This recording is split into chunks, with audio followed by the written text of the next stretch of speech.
favorite. I'm bliss, highly favored. What's going on, everybody? Welcome back to another video. In today's video, I'm going to be telling you guys how I would book John Cena's last few months in the WWE. So let's not waste any more time and let's just dive right into this. We start things off at Clash in Paris, where John Cena will take on Logan Paul in the main event.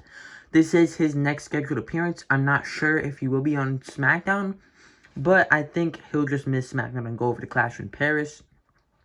If not, I think at SmackDown, we will get the announcement that Brock Lesnar will be at Clash in Paris, because I do think that's what Nick Aldis was going to tell Cena. So if Cena is at SmackDown this week, then I think we get the announcement that Brock Lesnar will be at Clash in Paris.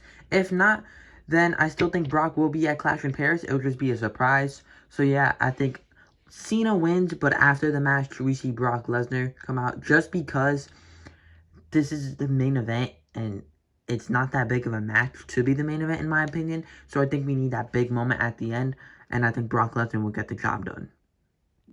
And because of Brock Lesnar's interference, that would definitely be John Cena's next match at WrestlePalooza.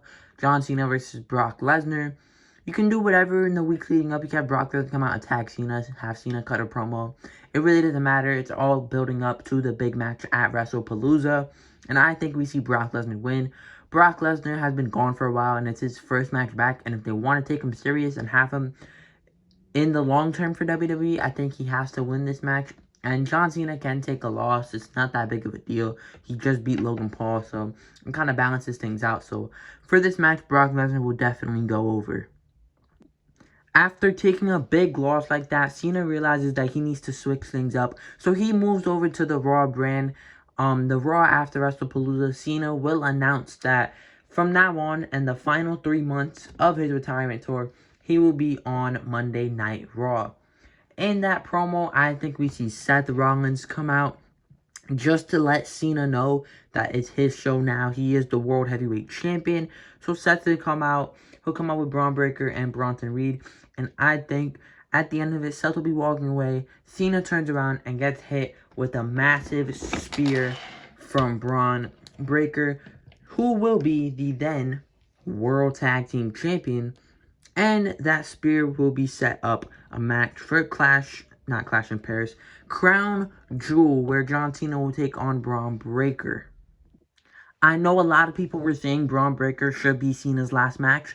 I don't think so, but I do think the match should happen and Braun Breaker should go over. Will it be clean? Absolutely not. I think this match will have interference from Seth Rollins, Bronson Reed, maybe even the fourth member, Tony D'Angelo. I have a feeling Tony is the fourth member. Now, he could have debuted at Clash in Paris. He could debut on a Raw. He could debut at Crown Jewel, WrestlePalooza. Doesn't matter. I just feel like Tony D'Angelo will be the fourth member, and it'll be announced before Survivor Series War Games. But after Braun Breaker wins with help from Bronson Reed, I think we'll see a post-match beatdown, spears, tsunamis, and then we see R-Truth come out to help John Cena even up the odds. They'll take out Braun Breaker and Bronson Reed. The night after Crown Jewel, we'll see Cena and Truth come out to cut a promo. Braun Breaker and Bronson Reed will interrupt. Right before they brawl, we'll see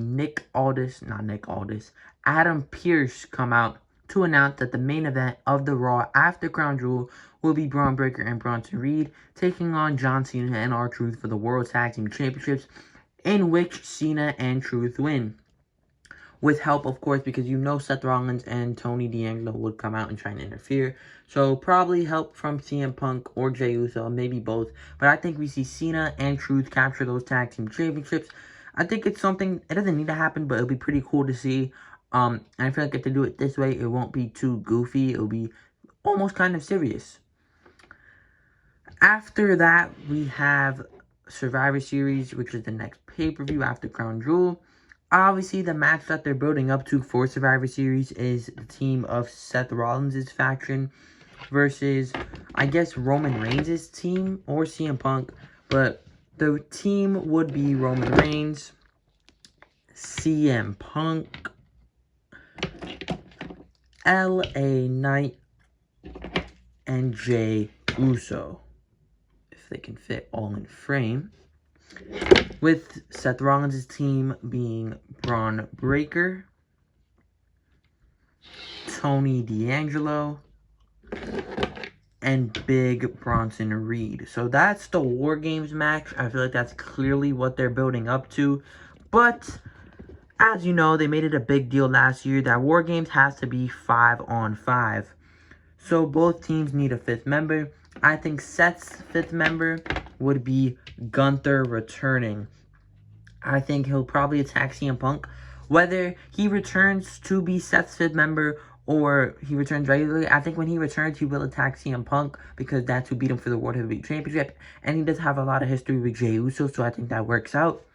But I think the team of Babyface's 5th member will be John Cena, of course, who this video is all about. And I think that the advantage match, the match to determine who gets the advantage at War Games, will be Gunther versus John Cena. I know a lot of people were saying that this should be Cena's retirement match. I don't think so, but I think this would be a great way to get that match. It would be the advantage match for War Games.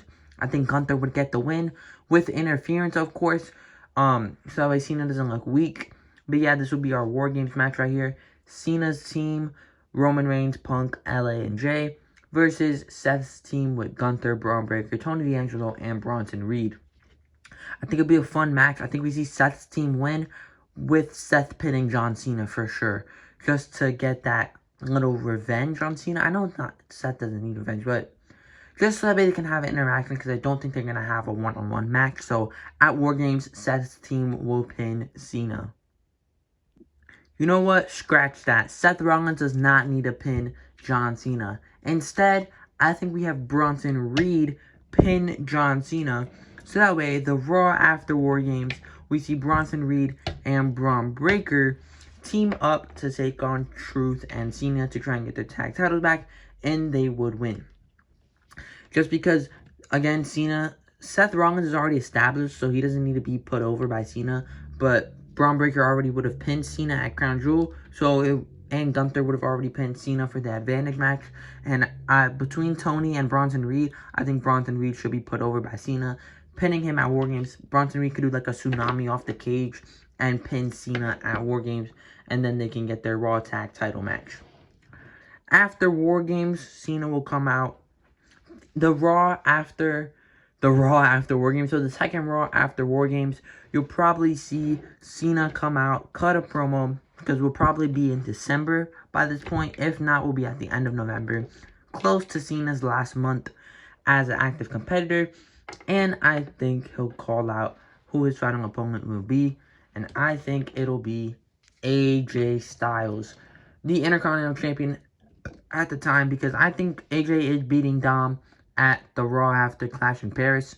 Dom will probably go over to AAA, be in Mexico for a while, win the Mega Championship, and then when he comes back after he loses the Mega Championship, he'll come out to challenge Cena, where the winner would then face AJ at Saturday night's main event. So we get Dominic versus John Cena either 2 weeks after War Games, the week before Saturday night's main event, 2 weeks before Saturday night's main event, doesn't matter. Sometime before Saturday night's main event, but after War Games, Dom will fight John Cena, where the winner will face AJ at Saturday night's main event. And of course, John Cena would win, ensuring that his final match would be against AJ Styles for the Intercontinental Championship. AJ is an iconic rival for John Cena. Not only that, but John Cena never won the Intercontinental Championship. It's the only championship he needs to be a Grand Slam champ. So this match will be pretty big here. I think it should go for about an hour because these are Cena's best matches against AJ in my opinion. So I think this match needs to go for a while. About an hour, Cena can hit a springboard stunner, leg drop off the top rope, all of his best moves. And at the end, he'll probably hit an AA off the top rope to pin AJ Styles and be your new Intercontinental Champion. In his final match in the WWE, he wins the Intercontinental Championship. So AJ's shaking his hand, raising his hand. AJ's proud for him. And then AJ attacks John Cena. As we know, when this rivalry was a thing, AJ's whole catchphrase was beat up John Cena. So that's exactly what he does. He beats up John Cena, low blows him, hits him with the Intercontinental Championship, walks away, and then MJF, of course, from AEW, cashes in his casino gauntlet and takes the Intercontinental Championship away from John Cena. I know it sounds crazy. MJF obviously is in AEW. His contract in AEW isn't coming up anytime soon. But could you imagine if this happened? That would be insane. And if there's anybody that could convince Triple H to make a deal with AEW so that happens, it is John Cena, arguably WWE's biggest superstar of all time. And John Cena already talked about how MJF is the future. So if MJF really wants to be put over, John Cena really wants to put over the future, he should have this happen, I guess. I know it probably won't happen. I'm not saying John Cena should, but it would be insane. And if I was Triple H, I would try and get this to happen. But yeah, that is it. That is just how I would book John Cena's retirement. John Cena would go out putting over MJF. And even though he's in another company, MJF is definitely the future of the WWE alongside Braun Breaker and Jacob Fatu, people like that. But if I was Triple H, if I was booking WWE, that's how I would book John Cena's retirement.